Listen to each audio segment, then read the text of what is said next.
Welcome back. We are talking about arithmetic in this set of residue classes modulo any given integer n, actually a natural number n. And we saw that this arithmetic means that we can add two classes that will give us a class, we can multiply two classes that will again give us a class residue class modulo n. In the last lecture towards the end, I made some noise about these operations being well defined. So, why it is so much important? Let us go and see what we have done in the end, that whenever we have a congruence modulo n, addition, subtraction and product is going to preserve the congruence, and therefore I said that we have addition as well as subtraction and multiplication on the set of residue classes. And indeed in the last lecture I asked and answered this question that this addition and multiplication is a well defined operation. So, what does one mean by this? So, let us go through these two operations one by one, and to really understand the concept of well definedness properly, we will also see an example of an operation where the well definedness does not hold. Okay. So, let us go to the very first property. We are asking whether this addition is it well defined. Answer is that yes, it is, but how do we check this?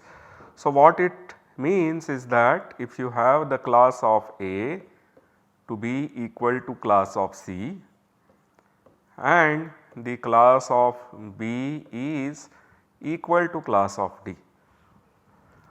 If these two hold, then we must have that the class of A plus B is the same as the class of C plus D.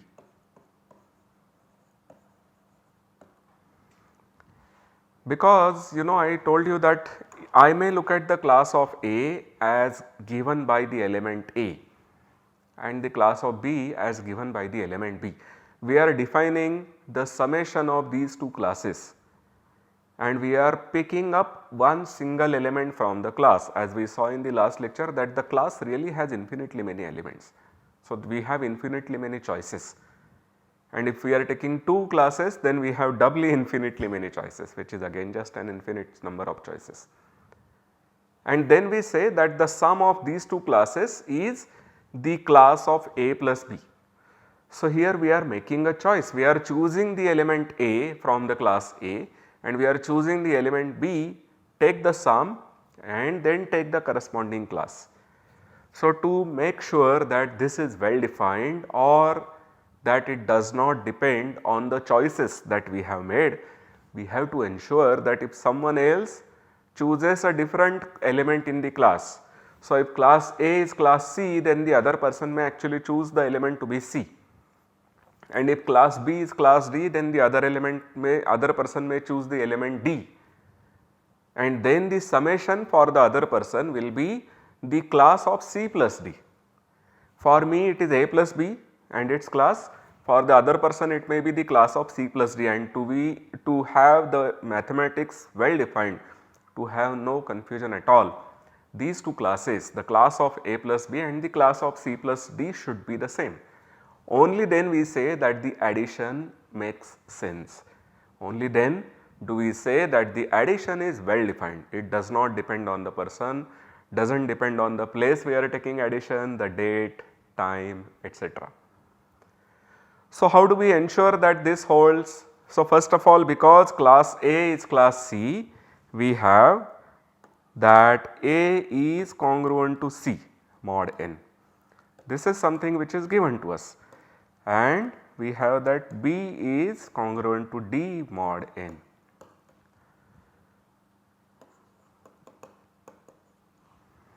But then we have seen that whenever A is congruent to C mod n, B is congruent to D mod n, we get A plus B is congruent to C plus D mod n. That is all that we needed to check, because A plus C mod n and C plus D mod n are same, and that means that these two classes happen to be the same class. So, the addition is well defined. Let us go over to the next slide to check whether the multiplication is well defined. So, indeed multiplication is also well defined, and for that we need to check the same thing. So, if the class of A is the class of C, the class of B is the class of D, then we must have class AB to be equal to the class CD. This is what we should have to have the product to be well defined, because once again someone may say that C is my element in the first class, which is the class of A, and D is my element in the class of B, and then for that person the multiplication will be the multiplication of C and D and then taking its class. And to have these two multiplications to give you the same class, we should have that AB and CD give you the same class. But this is again a simple checking. So, since A is congruent to C mod n and B is congruent to D mod n, we do have that AB is congruent to CD mod n. This was also one of the initial problems which I had given you, and I had also invited you to think about. And since we have the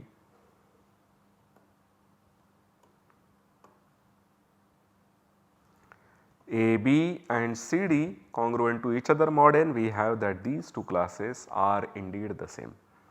So, we have that the addition is well defined, we have that the product is well defined. Once you have product, you can take powers. So, we can talk about power of an element in the set of residue classes. So, we will start with one residue class and we define the power of that class.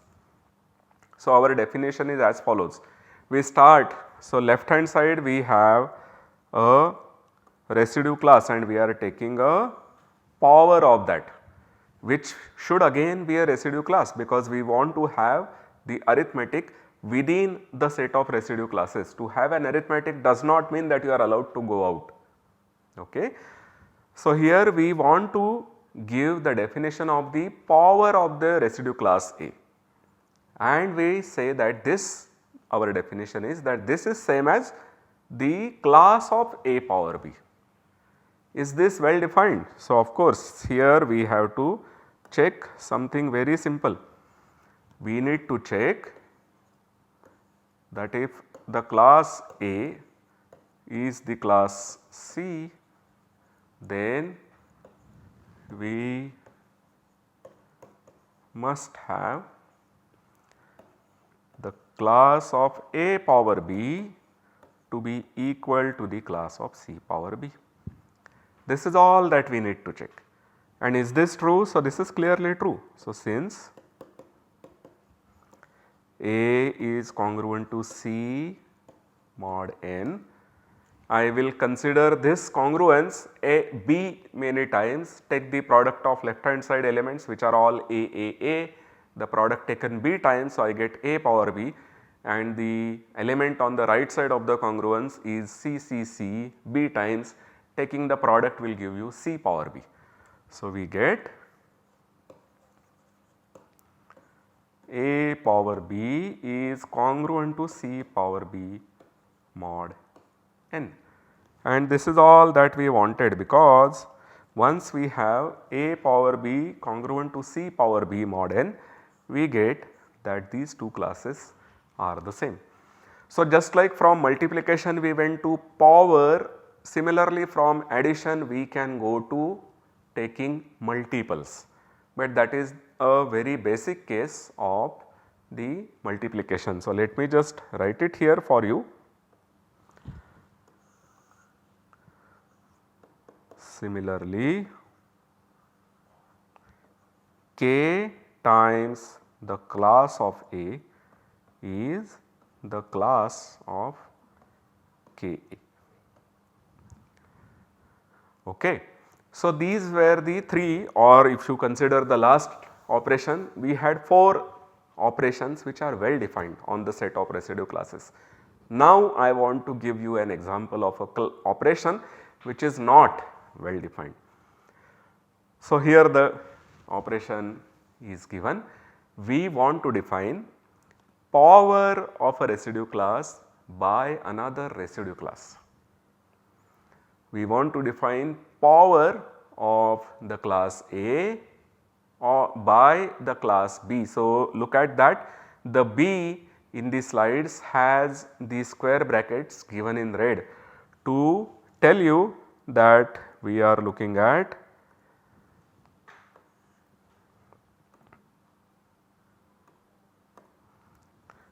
the power of a residue class by another residue class. This is what we are doing, and we have no choice but to define it in this way, because this is the most natural way to define it.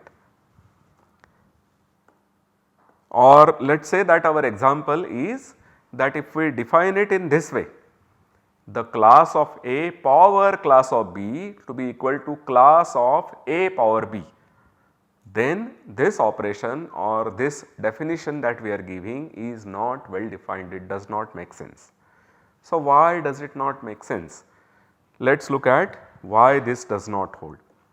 So, what I am saying is that if you have a class of some element A to be equal to the class of an element C, and the class of B is the class of D, then it is not necessary that the class of A power B is equal to the class of C power D. This is really the problem. So, to say that it is not necessary that this happens, we need to just give an example where this does not happen. So, we consider the example where n is 3, let us say. Let us take A equal to 2 and I will take B equal to 1. Okay. Now, modulo 3, the class of 1 is the class of 4, because 1 is congruent to 4 modulo 3. And now, if I want to take the power of this, we want to know whether these two are the same. This is class of 2 power 1, which is class of 2, and this on the other hand is class of 2 power 4.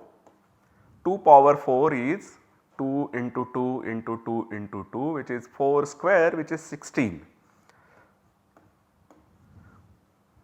And since your n is 3, class of 16 is class of 1, but class of 2 is not equal to the class of 1 modulo 3. These are not same. So, we get that these two are also not same.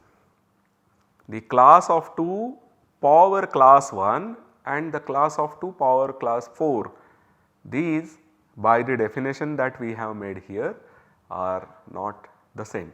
So, indeed we will have to think about and ensure that the operations that we define So, what we have done here is that we have defined operations where our elements were some sets.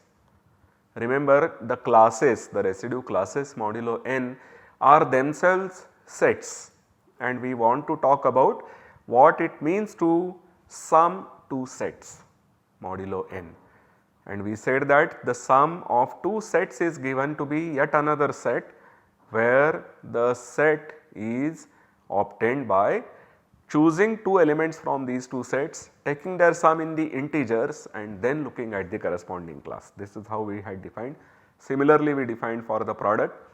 Thankfully, these two operations are well defined, and therefore, we have a nice arithmetic on the set of residue classes modulo n. So, we have done a bit of theory until now. It is time to get our hands dirty and do some problems. So, I am going to give some examples. I will give you a minute or two to think about them, and we will solve them together after that. So, very first problem, it is a simple problem. Compute 13 square modulo 5. So, we are working in the arithmetic of congruence classes, residue classes modulo 5. 13 will give its own class. I want you to compute the class which is the square of the class of 13. Your minute starts now.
Okay. So, since your time is up, let us compute these things together. So, we have first of all 13 is congruent to 3 modulo 5. Therefore, if I wanted to compute the square of 13, this would be same as computing the square of 3. Of course, many of you would know what is the square of 13 right away, but if you do not know, be at ease because we are doing the arithmetic modulo 5, and therefore, it is enough to compute the square of 3 which is 9. So, you may say that the square of 13 modulo 5 is 9, that would also be okay. But since we are looking at the residue classes, we will look at elements which are between 0 and 5. So, we are going to look at only the 5 elements 0, 1, 2, 3, 4, and among these 5 elements 9 is congruent to 4 mod 5. So, our answer is 4, quite easy. So, let us go and do some more problems. Second problem is slightly difficult. It says compute 15 into 59 modulo 75. So, now earlier we had the arithmetic modulo 5, we had only 5 numbers 0, 1, 2, 3, 4, and we wanted to take square of one of those and again get the answer to be equal to one of those. Here we have 75 elements. So, here we have to be slightly careful about taking this product. Do not use calculator, calculator is not going to be needed for this computation. So, your minute starts again at this moment.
Okay.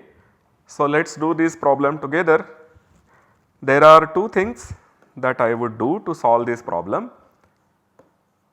15 into 59 is actually 3 into 5 into 59, because 15 is nothing but 3 into 5. So, the product 15 into 59 is same as 3 into 5 into 59, and further we note that 59 is congruent to a smaller number modulo 75. If you add 16 to 59, that is adding 1 first and then adding 15. So, you will be adding 15 to 60, you will get 75. So, as long as the arithmetic is happening modulo 75, we can replace 59 by minus 16. That makes our problem much simpler.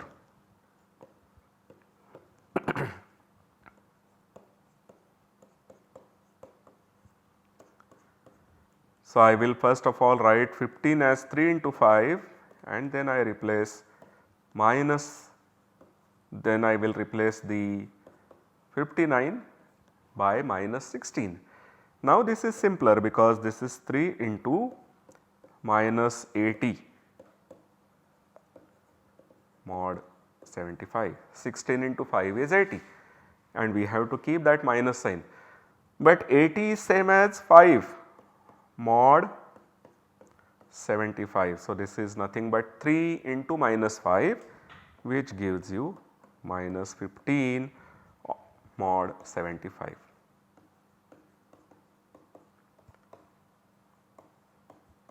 So, answer is minus 15 or 60.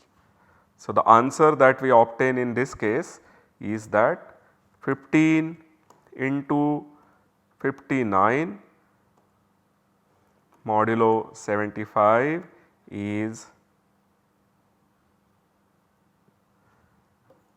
60.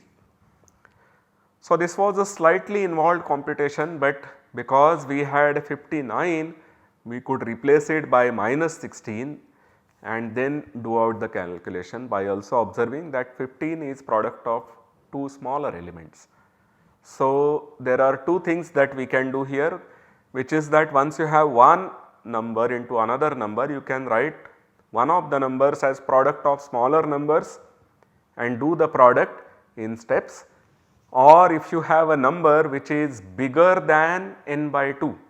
Here 59 was bigger than 75 by 2. So, we could replace it by a negative of a smaller number. These are the two things which we can do when we are doing arithmetic modulo on natural number n. This is why this arithmetic is simpler compared to the usual arithmetic which we do inside n, q, r, which is the real numbers or complex numbers. Let us go on and do one more thing. After doing summation, product, the very next natural thing is division. So, I want you to tell me what is 25 divided by 16 modulo 79. Observe that I am asking you to divide by 16 mod 79. The GCD, the greatest common divisor of 16 and 79 is 1. In fact, 16 is 2 power 4. So, the only prime that will divide 16 is 2 and 2 does not divide 79. So, there is no prime which will divide both of them and therefore, the GCD has to be 1. Of course, you may also say that 79 is itself a prime. Okay. So, your minute starts now.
Okay. So, let us do this computation. We want to know what is 25 divided by 16 modulo 79.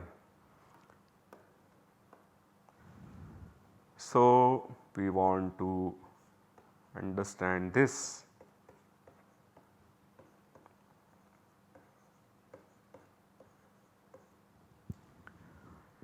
But it will be useful to note the following thing.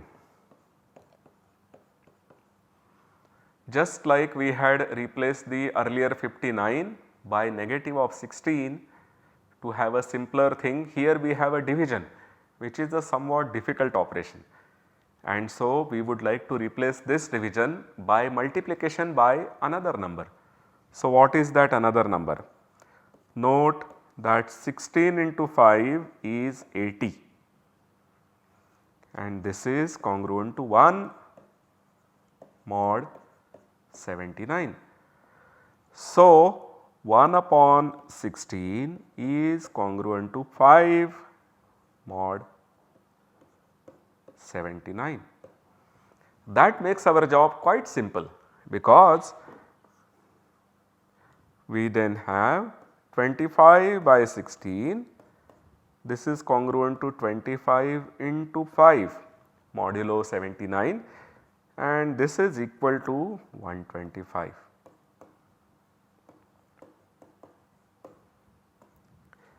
And then you just need to go modulo 79 and find, once you remove 80 from this 125 you get 45 and to remove 79 you have to remove one more. So, we get that this is equal to 46. So, our answer is this 25 divided by 16 is 46 mod 79. Let us go and do one more problem. Compute 3 power 8 modulo 13. So, your minute starts now.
Alright.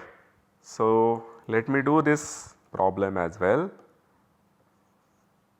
Let us compute all powers of 3. So, we know that 3 square is congruent to 9 modulo 13.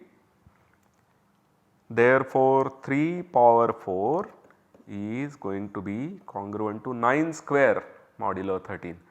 9 square is 81 and 81 is, we need to remove multiples of 13, 13 into 6 is 78, and once we remove 78 we get that this is congruent to 3 modulo 13, and hence 3 power 8, which is the square of 3 power 4, is same as 3 square modulo 9 modulo 13. So, our answer is that the class of 3 power 8 modulo 13, the residue class modulo 13 of the element 3, its 8th power is the residue class of 9. We will see some more interesting problems in the next lecture. What we have to do is to keep in mind that the moment we do addition, subtraction, multiplication or taking powers, we have to remove the multiples of n and work with the smaller number. We are actually only working with elements 0, 1, 2, 3 up to n minus 1. Have this with you and see you next time. Thank you.